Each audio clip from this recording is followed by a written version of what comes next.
చిన్న అడుగు ప్రాబ్లం ఏంటి? చిన్న అడుగు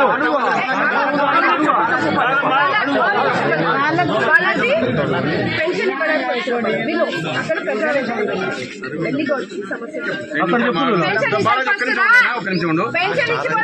విను అక్కడ మాట్లాడదాము ఓకేనా. ఒక 50-60 ఇండ్ల నుంచి మా ఇంటి దగ్గర అంటే పొలంలోకి మురికి నీళ్ళు వెళ్తున్నాయి.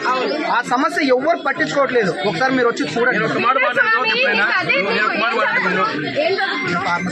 ఫార్మసిస్ట్ కదా, నీ ఊర్లో అన్ని జరిగినాయి. నీకున్న లోకల్ సమస్య వల్ల పని చేయట్లేదు. నేను అధికారుల్ని ఇప్పుడు అందుకే పిలిచినాను. మీరు అక్కడ రండి. మీ ఊరు సమస్య మీకు తెలియదు కాదు. చేయడానికి లోపల రానిట్లేదు.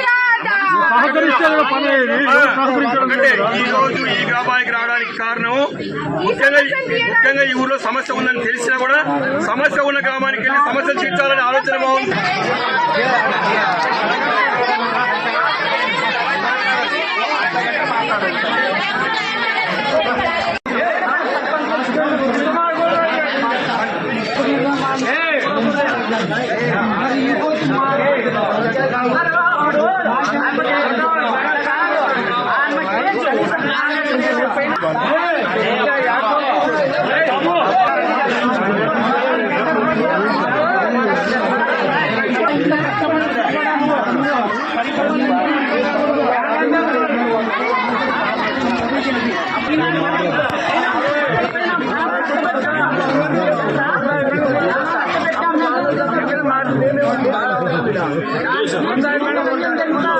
ఎవరైతే